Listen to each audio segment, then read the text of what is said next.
지난 시간에 삶의 보편적 원리를 주로 다루는 격언적 지혜를 보았죠. 격언적 지혜.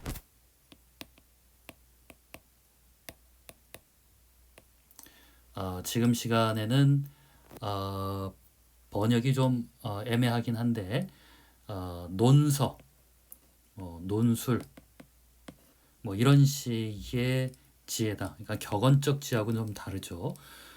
우선 양식이 좀 달라요. 양식이 욥기와 같은 대화 형식 혹은 전도서와 같은 독백.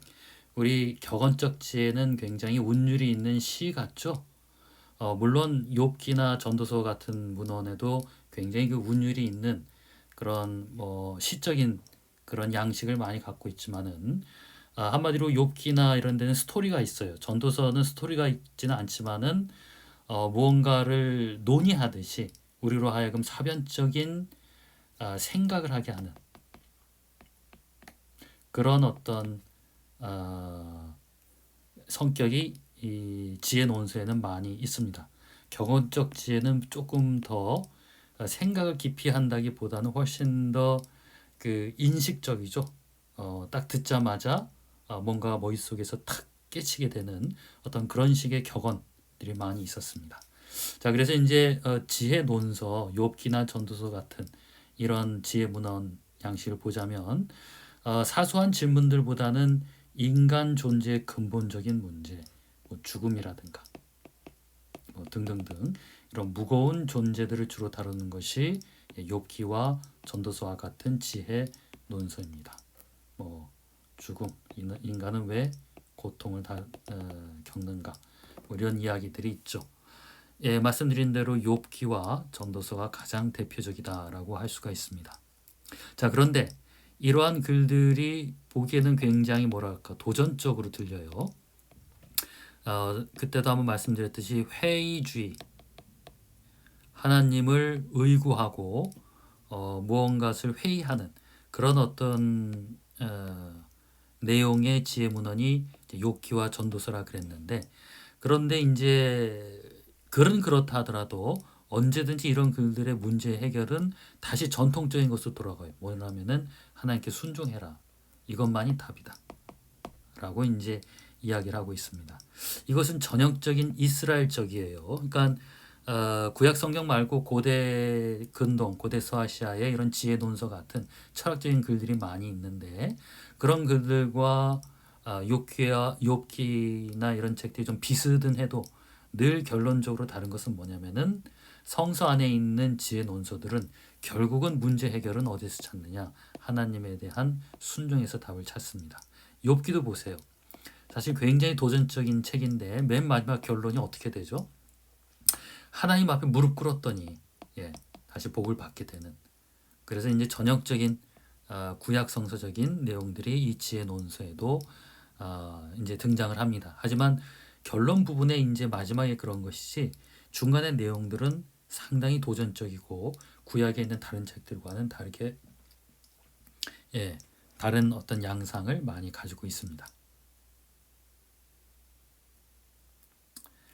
자, 이제는 네 번째 단락으로 가서 아직까지 이제 본격적인 책에 들어가지는 않고요. 조금 더 서론적인 이야기를 더 보도록 할게요. 지혜와 구약 신학. 자, 구약 신학에는 여러 주제가 있어요. 창조도 있고, 구속도 있고, 대표적인 게 있다면, 그리고 이제 지혜도 있습니다. 대표적으로 우리는 구약 신학하게 되면 구속이라든가 창조 이런 것을 많이 생각하기 쉬운데, 이 지혜도 구약 신학의 일부를 이루고 있고요. 우리 지혜문헌 시간에 정확하게는 다 다루진 않겠지만은 아까 말씀드렸던 회의주의 신학, 이것은 전적으로 지혜문헌에 의존을 하는 경우가 많이 있습니다. 그 외에 시편이라든가 이런 데 일부 회의주의적인 어떤 내용이 좀 나와 있습니다. 자, 우선 지혜서가 어떻게 하나님을 이해하고 있는가 한번 보도록 할게요. 이 잠언, 전도서, 욥기 같은 경우에는 대부분 종교적 기구에 무관심하다. 예를 들어서 예배, 절기, 뭐 이런 거에 대한 언급이 적어요. 여러분들 뭐 레위기나 이런 거 보세요. 신앙 하나님을 섬기는 하나의 그 규례로서 굉장히 그런 것을 많이 다루죠. 하지만 지혜문헌은 그냥 철학책 같아요. 그래서 이런 것에 대한 언급이 적고 기도나 희생제에 대한 언급도 많이 나오지는 않는데 나와도 다소 조금 부정적으로, 예, 긍정적으로 말하는 경우가 별로 없습니다. 좀 삐딱합니다. 자, 하지만 말씀드렸듯이 그럼에도 불구하고 결론적으로는 하나님이 모든 인간의 모든 것들을 주관하신다라고 이것을 인정을 하고 있습니다.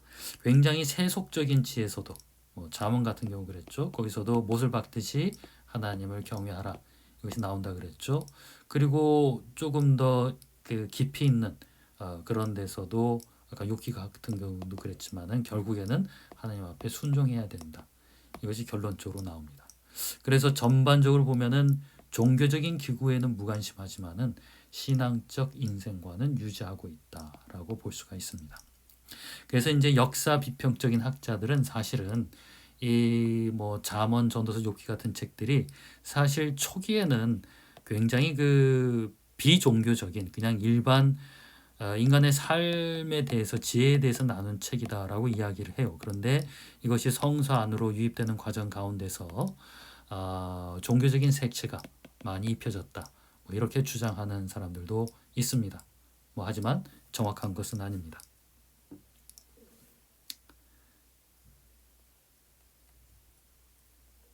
자, 그리고 지혜문헌이 하나님에 대해서 어떻게 이해하는가 보자면은 인격으로서의 하나님이 부족하다. 뭐 하나님이 비인격적이다 이런 말이 아니라 구약의 많은 부분들이 보면은 하나님을 묘사할 때 인간처럼 많이 표현을 해요.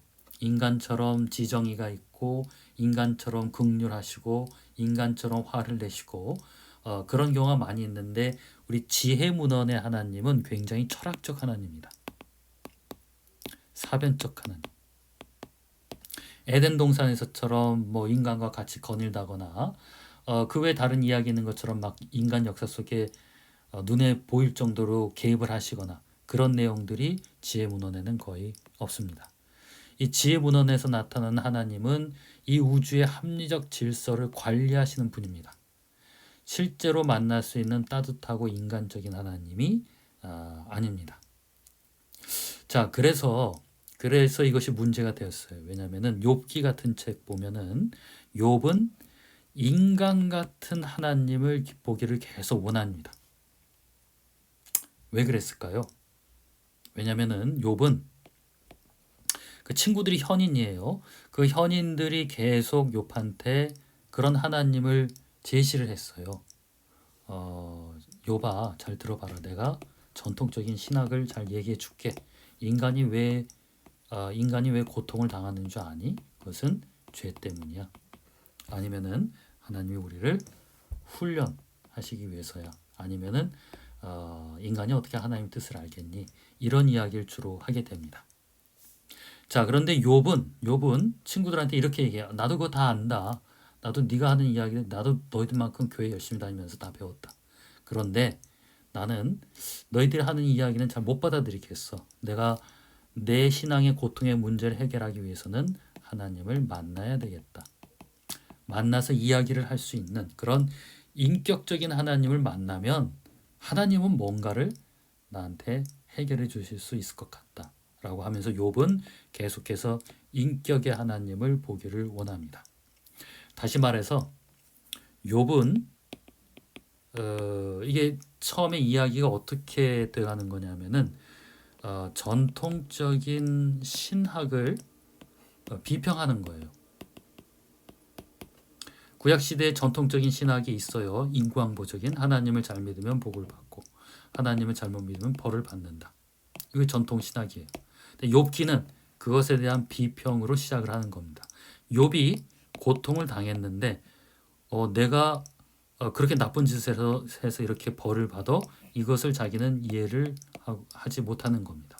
사실 욥기 1장을 보시면은 이 설정 자체가 욥은 구약 시대의 의인이에요. 욥은 하나님을 온 마음을 다해서 하나님을 섬깁니다. 이런 사람은 구약에 의하면은 반드시 복을 받아야만 됩니다. 이것이 구약의 법칙이에요. 1장은 아예 욥을 그런 의인으로서 표현을 해놨습니다. 이 구약은 여러분 굉장히 현세적이에요. 신약에 있는 영적인 세계하고 좀 다릅니다. 구약 시대만 해도 사람이 복을 받는다라는 것은 이 땅에 사는 동안에 건강하고 자식이 잘 되고 부자가 되는 겁니다. 벌을 받는다라는 것은 이 땅에 살면서 원수에게 맞아 죽거나 건강을 잃거나 하는 겁니다. 그렇기 때문에 1장에 나와 있는 설정에 의하면 욥은 그런 고통을 받아서는 안 되는 거예요. 그런데 그들이 알고 있었던 전통 신학을 무너지고 욥이 이제 고통을 받게 되는 거였습니다. 그래서 욥은 하나님을 만나려고 그래요. 만나야 되겠다. 이 전통적 신학을 그대로 답습해서 알려주는 그 세 친구들 받아들이지 못합니다. 이 세 친구들은 사실은 정답을 얘기했어요. 그 당시 신학적으로 보자면. 하지만 욥의 문제를 해결하는 데는 전혀 가치가 없었습니다. 왜 그랬을까요? 우리 이 문제는 좀 쉬었다가 다음 시간에 또 보도록 하겠습니다.